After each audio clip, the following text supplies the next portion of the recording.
Way before Facebook groups or Reddit, fanzines were the go-to source of news and info for mega fans.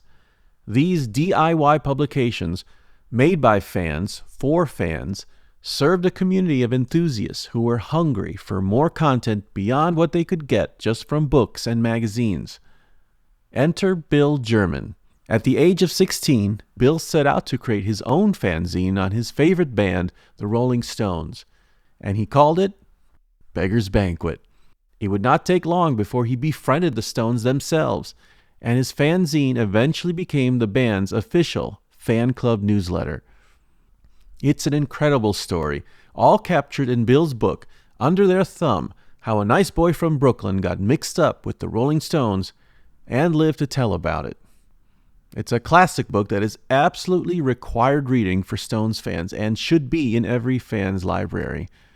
It was a thrill to speak to Bill about his adventures on stage, backstage, and at home with the Rolling Stones. How often do you think to yourself, wow, I used to pal around with the Stones all the time in New York City? It does seem like a different lifetime in a way because, what I did really can't be done today. And that's not a pat on my own back. It's just like where the Stones have gone, where society has gone. But yeah, 40 years ago, they really did walk the streets like regular human beings with no bodyguards. And they would go to nightclubs like 3 or 4 times a week. And they were all living here. I don't mean all, but, Mick and Keith and Woody were all living here, the three of those guys. And, they loved to press the flesh. And it was like during the times of like the punk rock movement here or kind of like post-punk. And so they wanted to go out there and sort of be part of that. And so they were going to nightclubs, like CBGBs. There's a great picture of Mick going to check out the Jam, if you remember the Jam, Paul Weller. They would go to this other club, the Ritz, that opened like in 1980, that was owned by Jerry Brandt, who they knew from way back, by the way. He used to be their booking agent. He booked all their tours. He was friends with Andrew Lou Goldham and all that. And so they would hang out at the Ritz like 2-3 nights a week. And you knew that if Chuck Berry was playing or Peter Tosh was playing or Tina Turner, they would be there. One of them at least would be there. Sometimes get on stage and play. But yeah, so it was a different time, a very accessible time as far as the Stones. And yeah, a teenage kid really could just walk down the street and say hello to the Rolling Stones. Yeah, and I think it's so important for people to really kind of remind them what it was like to be a music fan in the 60s. And the reason why I want to go there for a little bit is because we're so used to this world now. The internet, our phone, Twitter. For anyone who's a fan of anyone, it's just follow their social, follow their Instagram. You can see what Taylor Swift had for dinner yesterday, But before the internet, I'd imagine things were quite limited with how much you wanted to follow for your favorite bands. So could you paint a little picture, just, how it could have been possible to learn more about the Stones when you were a young fan in the 60s or the 70s? You had limited resources. Yeah, exactly. Well, it was all magazines and books, obviously. And if you were lucky, there would be an interview or an appearance on some show, and then I started getting Rolling Stone magazine and Cream magazine. And then even like Rock Scene magazine, which was primarily about New York City. But, hey, well, Mick just went to go check out this band, or, here's Mick and Keith having a party, somewhere, or, whatever. They go to see Peter Tosh. So that's how you did it. And then, I found out that, well, there's fanzines, which, were very big in the punk rock movement. And they were like the whole do-it-yourself movement. But some fanzines focused on just a specific group, So there were Beatle fanzines. And when I started mine, Beggars Banquet, there were a couple of Stones fanzines that existed. And I thought, like, wow, these are so cool. It is just about the Rolling Stones. But they didn't have like the journalistic thing going, which, in addition to me loving the Stones, I loved journalism. I was a news junkie before they called it a news junkie. And I was watching like Walter Cronkite, reading all 3 New York newspapers every day as a kid. So I just said, I need to marry the two. And, in the days leading up to my 16th birthday in September 1978, I really felt like, hey, I can do this. There were a couple of Stones fanzines that already existed. And I said, frankly, I can do better than these people. Um, and what helped was that I was in New York City. And so I started getting like little scoops that you wouldn't know otherwise, because it's not going to make the media. It's not going to make Rolling Stone magazine's random notes thing. Like, oh, Ronnie Wood went to this nightclub, Keith went to this nightclub, Mick went to that nightclub.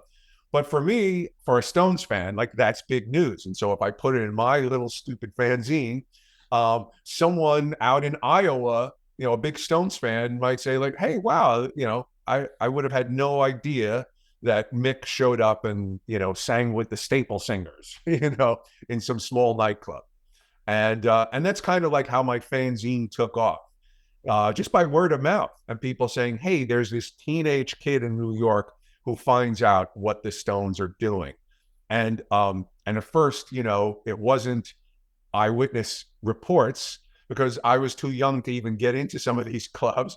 But I knew grown-ups who would go to these nightclubs. And so, people that I would see at record stores, or people whose phone numbers I had, and I would call them up like, hey, you went to the Ritz. Well, no, by the time the Ritz came around, I was old enough to go to clubs. But certain clubs, oh, Max's or CBGB's, like, what happened last night? And, they would tell me the story, and I would just put it in the fanzine, and that's how it took off. The magic of this story is that the fanzine is starting out in humble beginnings, and the trajectory is moving in the right direction. It's now 1979. Emotional Rescue is about to come out, and you get wind that the Stones are in the city. Well, they have been, but they're going to be at this promotional event, this press event, and you take it upon yourself to bring a couple copies and head on over there to hopefully get to see them. And the rest is history, isn't it? Yeah.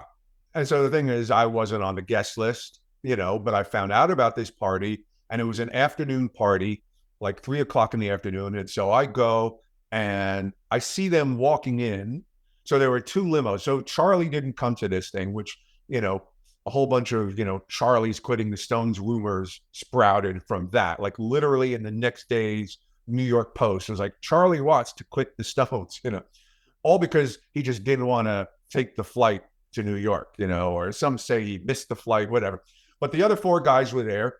And so two limos, and this is like everything you need to know in some ways about the Stones dynamic. So Mick comes in his own limo, and then Keith and Ronnie and Bill Wyman come in another limo. So Mick's limo shows up first, and he gives off a vibe like, don't come near me. He didn't say it, but that's the vibe he gave off. And so I'm like, all right, I'm not going to go near him. And then, the next limo shows up like 15 minutes later, and it's Keith and Ronnie and Bill, and they get out. And by then I realized, like, you know what? I'm not going to give them the copy of the fanzine now on their way in, because they're going to lose it, or just not give a crap about it when they're in a party, being interviewed and posing for photos. It will get lost, or they will just chuck it in the garbage. So I said, you know what? I'll wait for them to come out. And I do. Mick comes out, gives that same vibe, don't come near me, just gets into his limo, pulls up. But then Keith and Ronnie and Bill come out, and, it's like the opposite. And Keith stops to sign autographs and shake hands, and pose for pictures. And then, so that's why it's the cover of my book. And you can see me there in the background. And by the way, I had no idea that this photo was taken at the time it was taken, but there were just like various paparazzi on the street. And so if you look at it closely, that's me. Like, Ronnie is cut off. That's his hand reaching for that. And I'm like, hey guys, I do this fanzine about you, And he's like, all right, yeah, let's see. And but yeah, so he gets cut out of the picture because the photographer was going for Keith, obviously. But that picture captures the moment that I met the Stones for the first time. So I knew that it had to be the cover of the book. That was June 26th of 1980. And I had no idea the photo existed until years later, when I was going through that particular photographer's files. again, hard copy files, like a file cabinet, a metal file cabinet. And I was just going through, and it's like, oh my God, I pull it out. It's like, this captures me meeting the Stones for the first time. And the Man. great thing is I already knew I was going to call the book Under Their Thumb because it was just such a perfect Oh, title. And for some reason, just by coincidence, Keith has his thumb out. I'm looking at the copy on your desk behind you. Thank you for the product placement. Yeah, and then, he's got his thumb out. It's like, okay, that's the cover of the book. God, that's perfect. Everything just worked out. Yeah.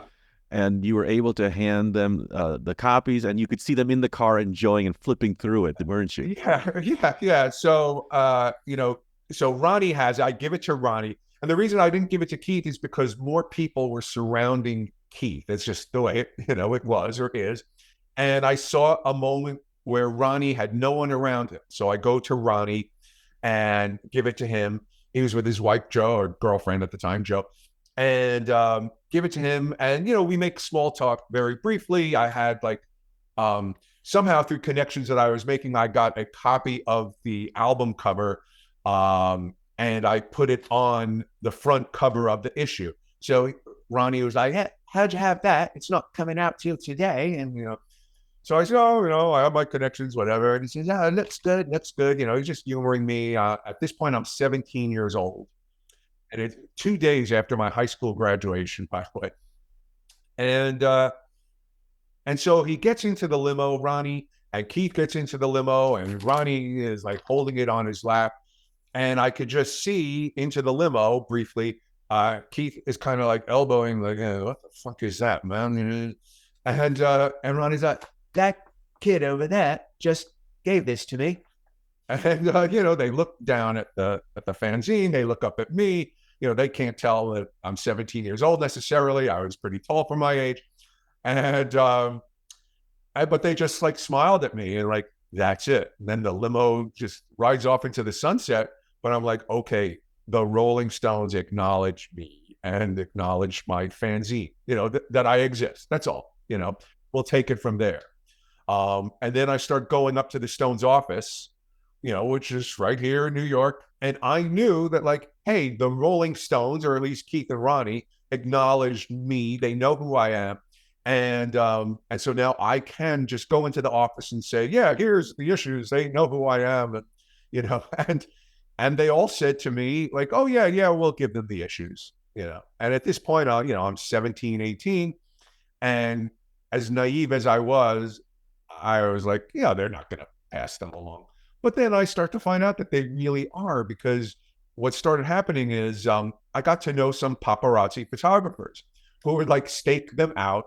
These paparazzi were this particular brand of paparazzi. They were like just rock and roll fans. So they weren't, like the bad paparazzi. And some of them were assholes, but mostly they just like loved the Stones, or they loved the Beatles. John Lennon was still alive. So they would just stake out, recording studios or the Dakota, to try to catch John coming in and out, and Yoko. So they would stake out the Stones and, coming out of nightclubs or recording studios, and they would see the Stones holding my issue, and then told me like, hey, Bill, hey, teenage Bill, the Stones really do like your fanzine. And I mean, like I said, I'm 17, 18 years old, and it's like, oh my God, and it reaches a point where I feel like I could maybe like drop out of NYU where I was majoring in journalism, because, I'm already doing what I want to do. Yeah, right. It sort of snowballs. The fanzine snowballs from there. And then what the paparazzi guys start telling me is that they start using my name, the paparazzi do, to the Stones. So if Mick is coming out of some fancy restaurant, they'll say, hey, Mick, we're shooting this for the Beggars Banquet fanzine. All right. Yeah. Let's do it. We'll do it quick. All right. And it's like, oh my God. And it just becomes like this beautiful cycle. Yeah.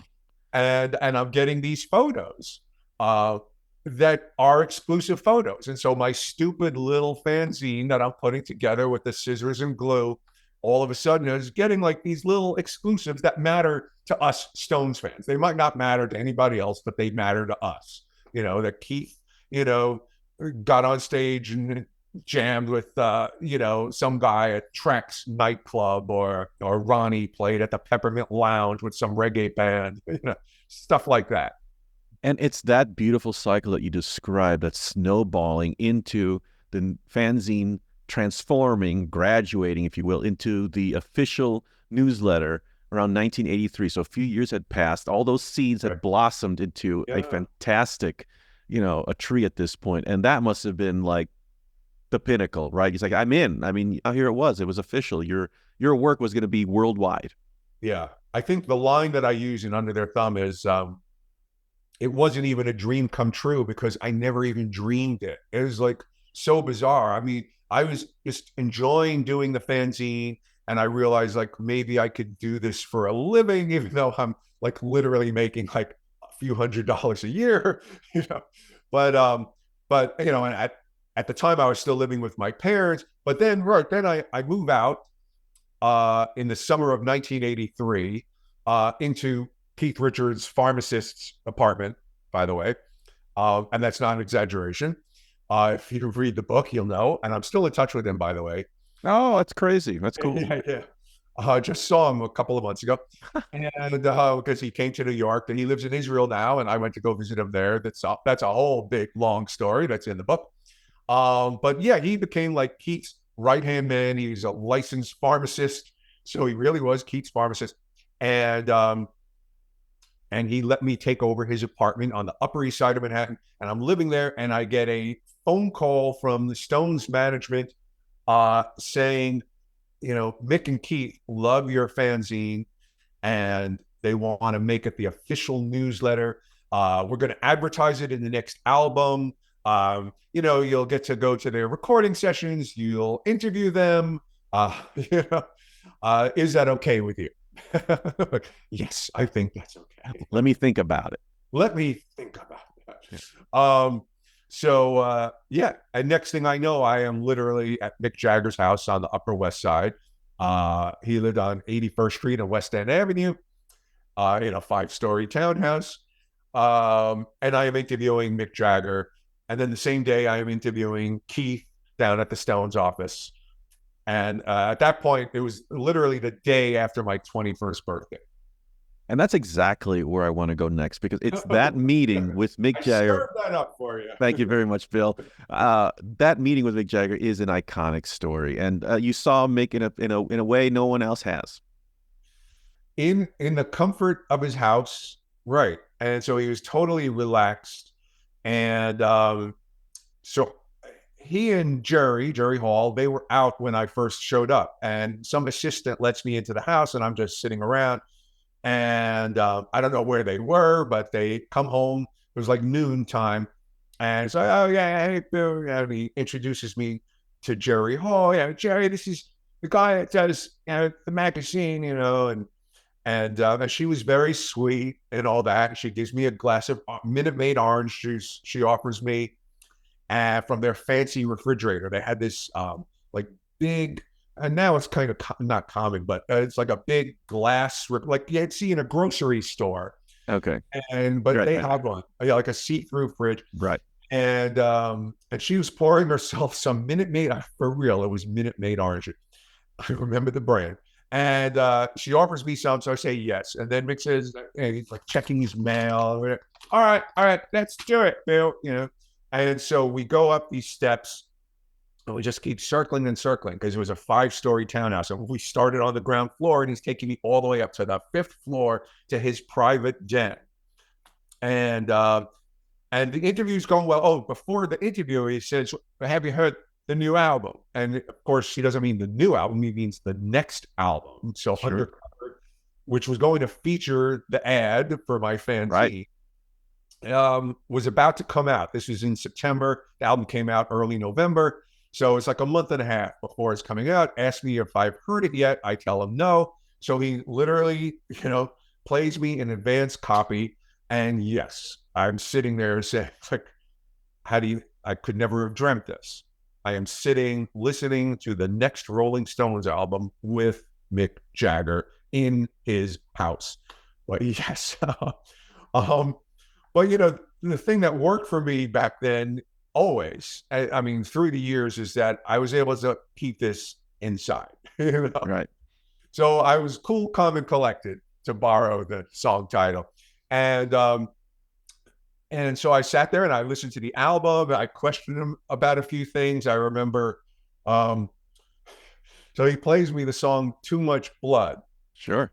and it was hard for me to understand the lyrics at first. And, Mick is, "There's too much blood." And what is Mick doing? Is he moving around? Is he grooving with it? Yes, yes. He's like dancing to his own record. Um, at times, like in his own world. And right, so that's a show unto itself. Sure. Right.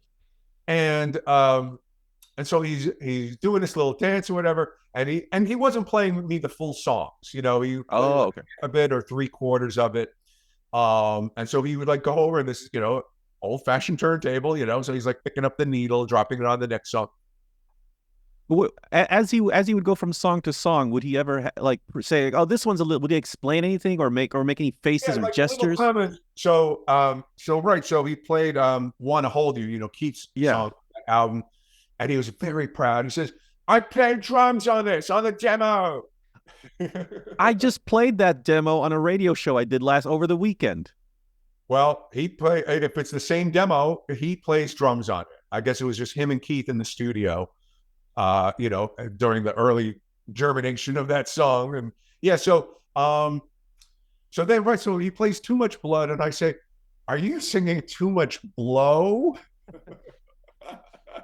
Because, right, it would make sense that the guy was so high that he hacks up his girlfriend and puts her in the refrigerator. Anyway, so she's like, no, it's too much blood. And he goes like this to his vein, "Too much blood. Oh, okay. And then he runs to the other side of the room, his private den, and he gives me a sheet of paper that had, a few sheets of paper that had the handwritten lyrics. Oh my God. To the whole album. So it's like, well, again, like I couldn't have dreamed this. It's just insane. But anyway, yes. So I know where you're going with this story, where you want me to go with this story. I'm sorry, Bill. No, I know this is everyone's favorite story. Or one of. Yes, many stories in the book. And thank you. So he finishes playing me the album, and we have like an interesting conversation about a lot of things. And he's not, to be perfectly honest, Mick is not as good an interview as Keith is, because Mick, he kind of likes to hold things, close to his chest a little bit. And he he could give you like a one-word answer or a one-sentence answer, where Keith like can go off, and you have to shut him up sometimes. If you're limited for time when you're interviewing him, you literally like have to just go to the next question and cut him off. But Mick can be very succinct, for better or for worse. And but at one point he was talking, and I wanted to see what I know what it was. I asked him, "What music are you listening to?" And he says, "Oh, good one, Bill." And he gets up and he goes into this alcove, and he's like calling out to me. I could hear him flipping through albums, by the way. And I guess that's where he kept all his LPs, like in a little closet. And he's calling out to me, and he says, "Well, I'm listening to the new Herbie Hancock, the one that's got Rocket on it, and Bette Midler, she does Beast of Burden on this one."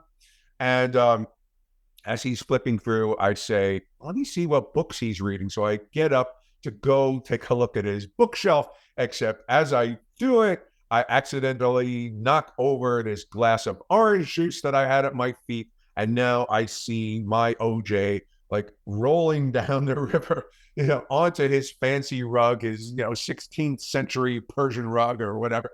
And I'm like, Mick.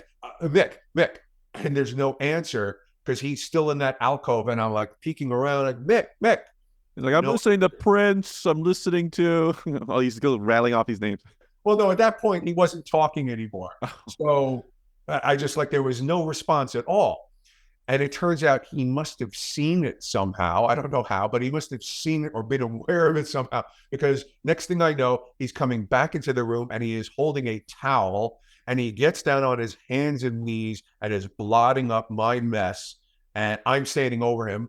I'm 21 years and 1 day old. And I am standing over one of the most famous rock stars in the world, who's on his hands and knees, blotting up my orange juice. And that's a vision I will never forget the rest of my life. And he was very nice about it, actually. Obviously, I was embarrassed. Oh my God, this is my first time in his house. And I'm just this stupid kid, you know. And but he was really great about it. It's like, no, don't worry about it, it's all right. And I say, oh well, I kind of made a semi joke. Well, don't tell Jerry about it. Right. Like, no, don't worry, this is my room. Yeah, don't worry about it. So yeah, yeah. I love that. I wonder if you could also, yeah, that's, I mean, it's so wonderfully written in the book. You can picture it. It's like a comedy sketch. It's fantastic. Yeah. There was one more detail, though, I love. And Mick had a special way of answering the telephone, did he not? Yes, yes. So we're sitting there and the phone just rings and rings, and Jerry Hall is not picking it up downstairs. And so he finally grabs the extension up there in the den, and he he puts on this voice. It's kind of like a Spanish accent, I guess, but like an old lady or something. It's like, hello? And he goes, who is calling? And then he goes, oh, yeah, all right, hold on, I'll go get her. It's like, Jerry, pick up. And I think, he pretends to like be his cleaning lady or something in order to screen his own phone calls. DIY, do it yourself. Do it yourself. And by the way, one time when I called the house and he picked up, he did the same thing. And of course, I knew exactly what he was doing. But I went through the whole rigmarole and said, hi, I'd like to speak to Mick. And who is calling? So there you go. And you said, it's Bill. He goes, oh, hi, Bill. Yeah, exactly. Yeah. Oh, hi, Bill. Oh, that's fantastic. So that's in the background. You're interacting with Mick, but one of the fantastic relationships. There's so many threads going on in the book, and one of them is that you're getting closer with Keith, and your interactions with him are just fantastic. But he came through in a wonderful way when you were kind of going through a tug of war with the newsletter and the Stones business associates. Keith really came and gave you some good advice and good support, didn't he? Yeah, it was really amazing because he was like taking my side against his own business managers, which was like kind of amazing. So, well, when my fanzine became the official newsletter, it was tied into this whole merchandising campaign, which the Stones hated. And so this was all tied into their business manager. Part of it was Rupert Lowenstein, who I'm sure, a lot of people are familiar with his name. He hooked up with like this licensing agent guy, Gordon Bennett, who you just mentioned, and they were going to just like merchandise the crap out of the Stones. And that's why, I mean, some of that stuff, did actually, take place. So, it was like Rolling Stones bubblegum. I never saw that. As the Rolling Stones bubblegum. It wasn't so much about the gum. It was, they made miniature album covers. Oh, that's pretty cool. So there's that. One of the greatest things was the Rolling Stones phone, which like I could have bought them like by the hundreds for like $30 wholesale at the time. And now if you look on eBay, it's like 400 easy. So it really was the Rolling Stones phone in the shape of a tongue, like what you have behind you there in the poster, but the tongue comes out of the lips and that's like the receiver. Anyway, so the Stones like hated all this crap, but Rupert Lowenstein like signed them into that deal. And my involvement was Mick and Keith actually said, like, if you're going to do all this crappy merchandise, get that kid, Bill German, involved to do his newsletter for all our fans. And that will, make it not as tacky. I mean, Mick and Keith really loved my fanzine. I mean, it like blows my mind. But anyway, so it all became included in like that whole package. You get my fanzine, you get all the fan club tchotchkes and merchandise and all that, and all these offers for items. There was supposed to be a couple of items that never saw the light of day. There was going to be Satisfaction perfume, and there was going to be Jagger jeans, but none of that ever came to fruition.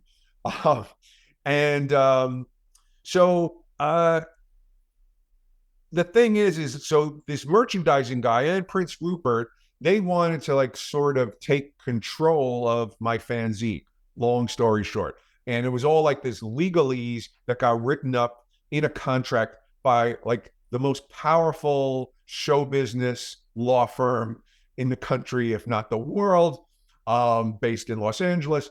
And they're sending me, this contract.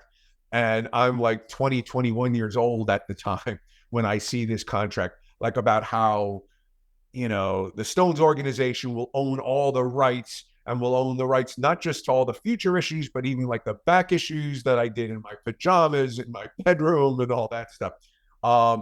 And I was like, oh my God, like this is miserable. And just by happenstance, I found out that Keith was doing a shoot for NBC Friday Night Videos. If people remember that, you can find it on YouTube. He did a couple of episodes actually, but this was the one that aired in early 1984.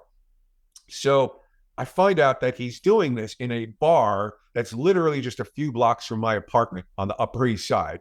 And I say, I'm just going to go over there. And so, of course, the bar was closed for the day, just so they could do this video shoot with Keith. And I knock on the door, and some technician from the TV show opens the door, and I'm saying, like, tell Keith Bill Sherman is here. And he's like, all right, fine. And next thing I know, the door opens. It says, yeah, Keith said, come on in. And I talk to Keith, and I say, Keith, this contract is making me miserable. The contract with your business managers is making me miserable.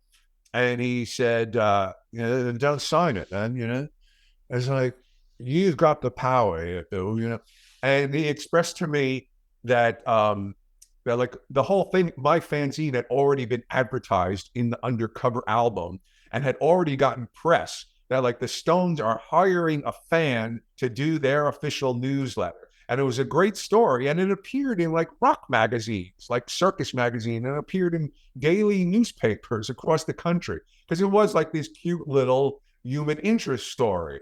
The Rolling Stones have a new album out called Undercover. And by the way, they just hired one of their fans to do their official newsletter. So it was like a great story. So if I backed out, the Stones would look kind of bad. Like people would wonder, like, wow, what happened? That was such a great feel-good story.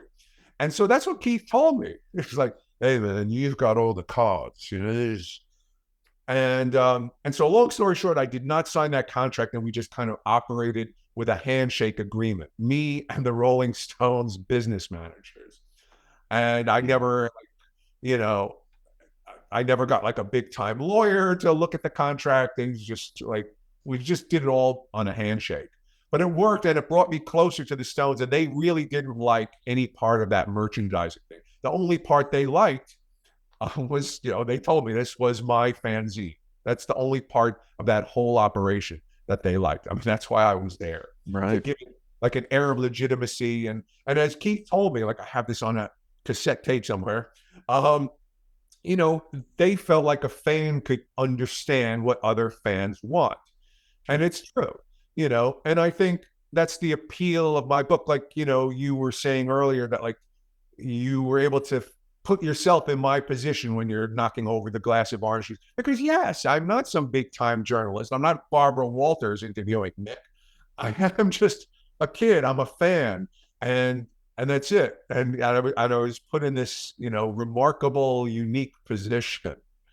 Well, and I love that story about Keith because it goes to show that, Keith was looking out for you and, definitely was there to lend a hand and say, hey, there's two ways to do it, but the power's all yours. I mean, there are many ways he could have responded, and he gave you that confidence. I think that says a lot about Keith. A great testament to him. Absolutely. And then, of course, he helped with the content a lot. He was like my best source, pretty much. So he would tell me things, we're going back in the studio and blah, blah, blah, blah, blah. Man. So, yeah. As much as you were getting closer with Keith, you probably had an even deeper relationship with Ronnie, and your working relationship with him was growing as well. You helped co-write a book with him, focusing on his art, and you were very close with him and his family. You had quite insight to him. What would you say from your perspective was his dynamic in the band? Because he had a very unique position to kind of be positioned between Mick and Keith. Were you able to get, essence of that when you saw them together? Yeah, well, he always took a back seat to them. Like there's a story I tell in the book that's a little, later on. It's like in the 1990s. And it's when Keith comes to visit Ronnie in the studio, in a rehearsal studio, when Ronnie is rehearsing for his own solo tour, for his Slide on This tour. And Keith comes, and just because of the timing of it, Keith was coming out with his solo album, Main Offender. And Ronnie just came out with Slide on This, and he's about to tour. But Keith pops in the middle of the night, and all of a sudden it's about Keith. And so like Ronnie's rehearsal all of a sudden comes to a stop, and now we're listening to Main Offender, which was great, for me and all that. But it's just all of a sudden, Ronnie just gives it all up, his own stuff for Keith. And so I would see that dynamic a lot. And, it just happens even in terms of like songwriting credits that Ronnie doesn't get that he deserves. This is through the years, like It's Only Rock and Roll, we know the story about that. And it just happens, throughout his history with these guys. And I kind of think it goes back to something he got used to as a kid when he had these two older brothers who used to beat the crap out of him, quite literally, just for fun, roughhousing and all that. And he worshiped them, even though they were beating the crap out of him. But they also turned him on to, blues music and skiffle music and all that. And Howlin' Wolf, they turned him on to and all that. And so he looked up to his brothers, even as they were kicking the crap out of him, literally kicking the crap out of him. And then he gets involved with the Stones, which is a group that he wanted to join when he was a youngster, and he goes to see them, relative youngster. And he winds up being in the band. So he'll do anything. And of course, subjugates himself to be with Mick and Keith. And they are the two older brothers again. So it's the same dynamic. And, and there it is. And so he'll never have like an equal say. I mean, it took decades, but, through the 1980s, certainly. And that goes financially, he wasn't getting an equal share. He was salaried as opposed to being like a share member, a shareholder, so to speak. And so I saw that a lot with him. And just he would always like put other people ahead of himself, other people's needs ahead of his own needs. And he's just like an easygoing guy. And I guess that's why he winds up playing with so many different bands, for better or for worse, And I don't know, maybe he's seeking approval from people. I don't know. Get him on the couch. But definitely, the relationship that he had with his two older brothers, I think, is reflected in his relationship with his two older brothers, Mick and Keith. Yeah. And I think that's a fascinating sketch of their dynamics. I mean, it's really the stew of why it's been working for the last, I don't know, how long has Ronnie been there now? 40, 50 years or whatever it's been. Yeah, well, 75, yeah. Yeah, so it's just like, there's no secret why it works. And Ronnie is just this thing in the middle that kind of evens everything out, but at the risk of kind of putting himself in a limited position. Right. So, so then I do see him in the 1980s. I see him like get involved.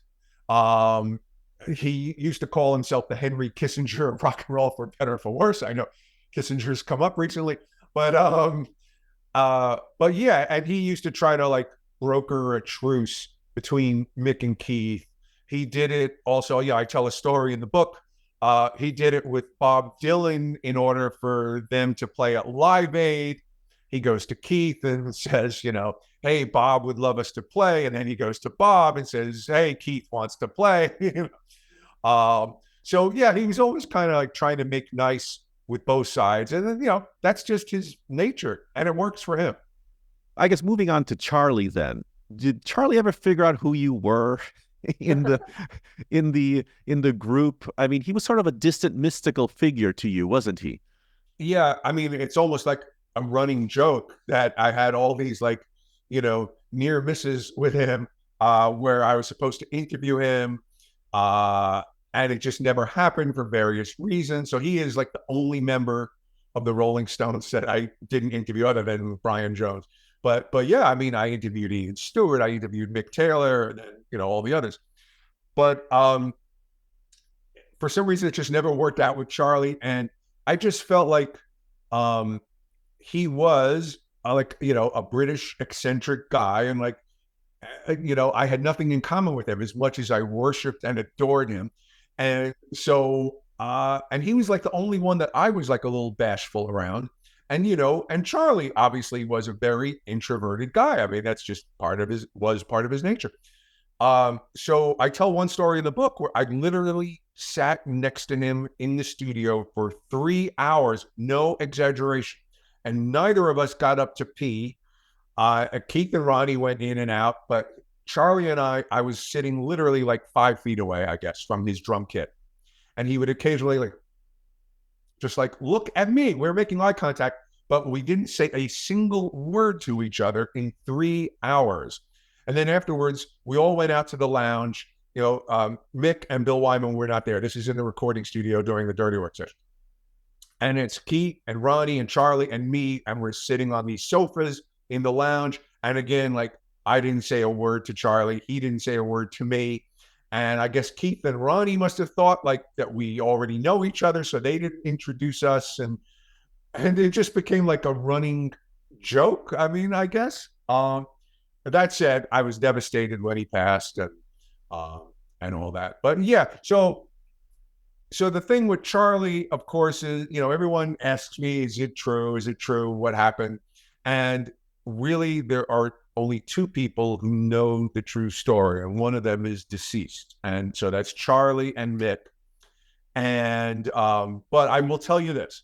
So when it happened, first of all, Ronnie was not invited to those meetings. This was late October. They went to Amsterdam for like a week, from like late October into early November, like the last few days of October into the first few days of November.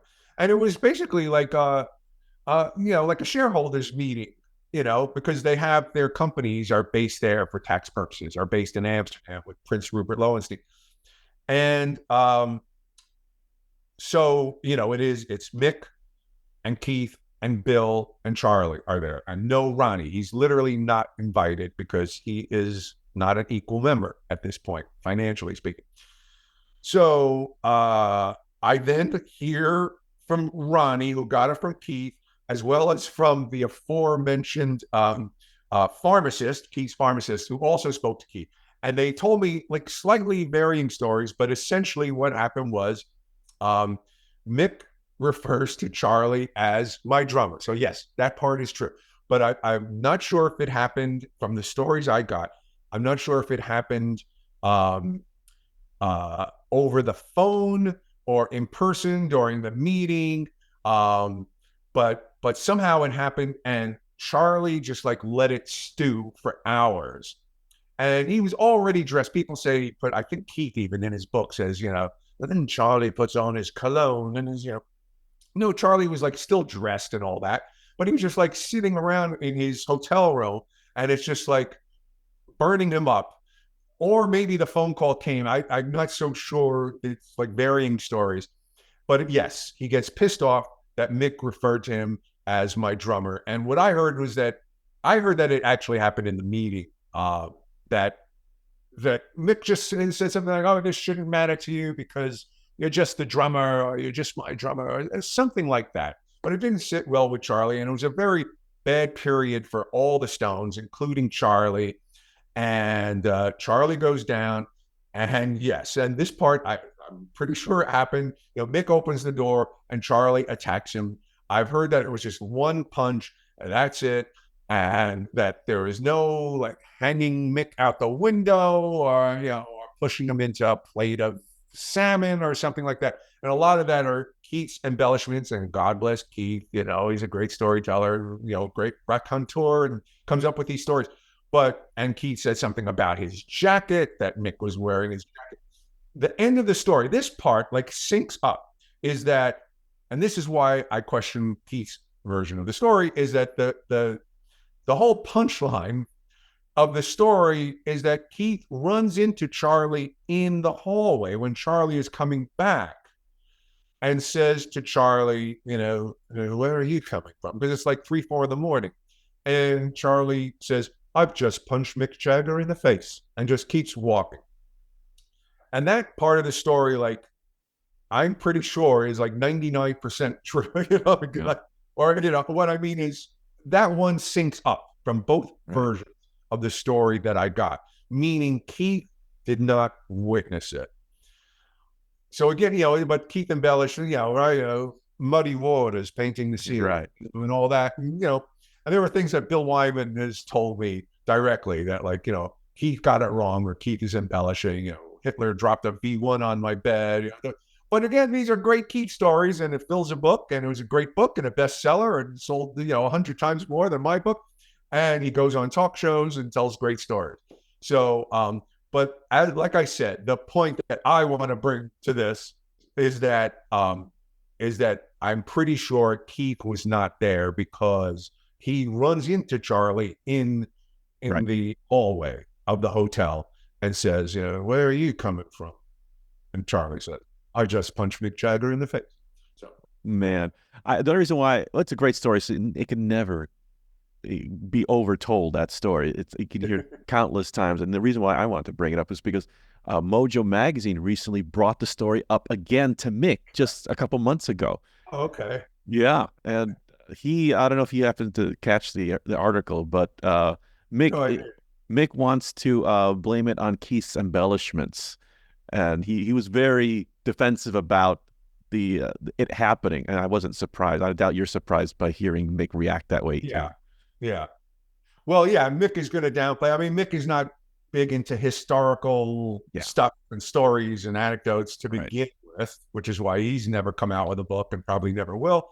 But on top of that, right, it doesn't make him look too good. And, and again, Charlie was in a very bad place in his life at that time, and the Stones were not in a good place at that 1984, 85, So yeah, I could see Mick trying to like downplay it and say like this is all Keith's story, but no, something really did. That much I know. Like, I mean, my point is, I heard it contemporaneously. I really heard it like the first week of November.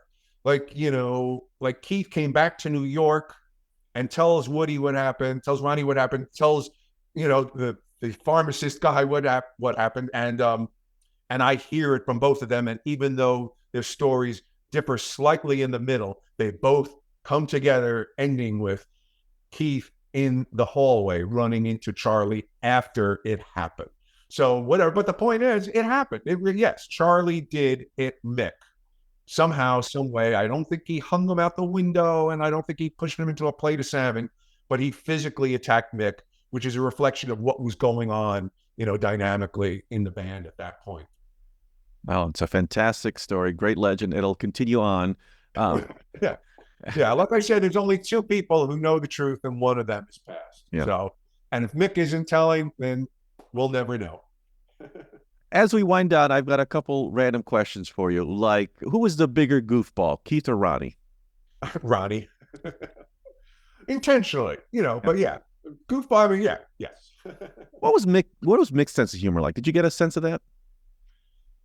He clearly has a sense of humor. Yeah, but he takes his business very seriously. But yeah, I mean, he has a great sense of humor, I think.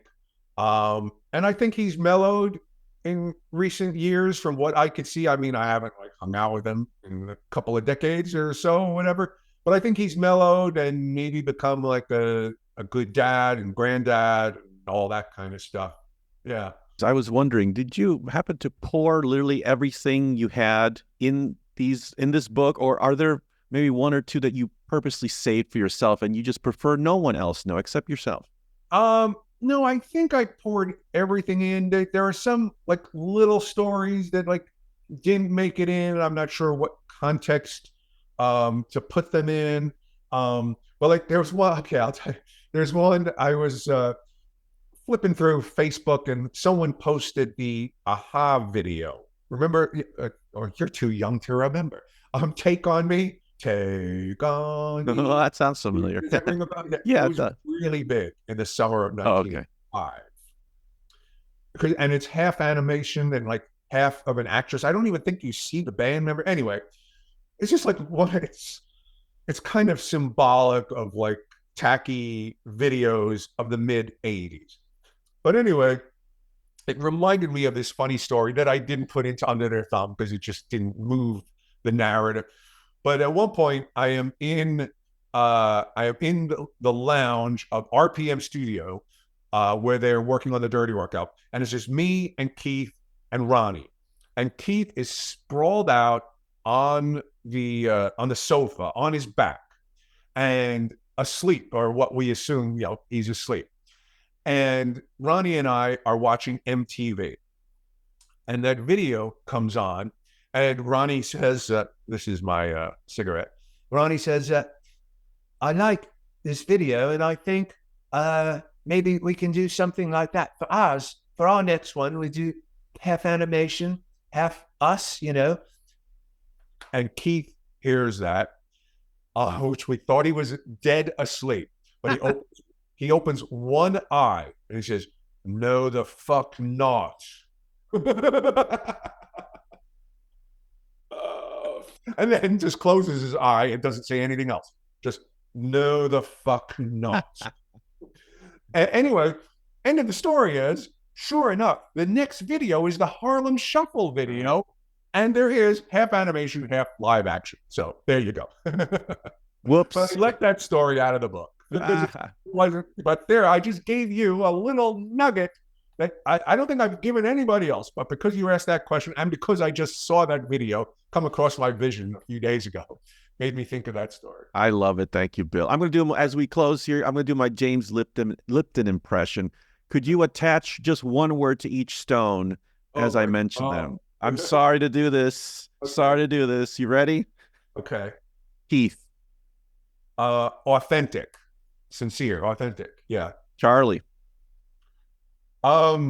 Debonair.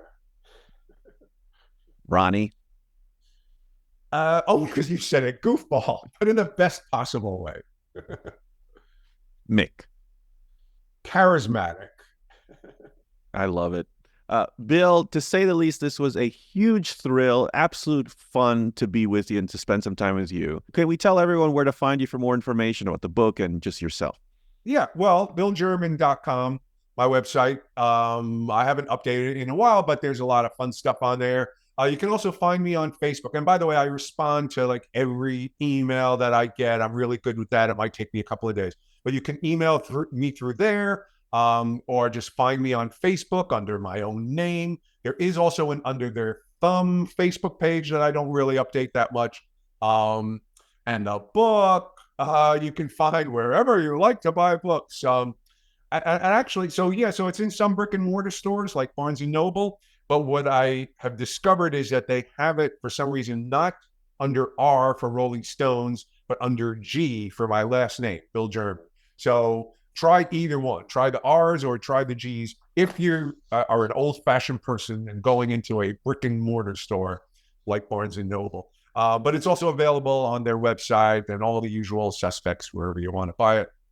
And yeah, got some interesting stories in there written from the perspective of just a regular fan who had the honor and privilege of hanging out with these guys for a bunch of years. Absolutely. And I don't mean that as an exaggeration when I said earlier that this is a must-have for any Stones fans library, and anyone who I've come across who's read it just has said so many amazing things to say. Like I said, it's a staple, so no one will regret reading it. Thank you, Bill, so much. We'll hopefully do this again. Great. Absolutely.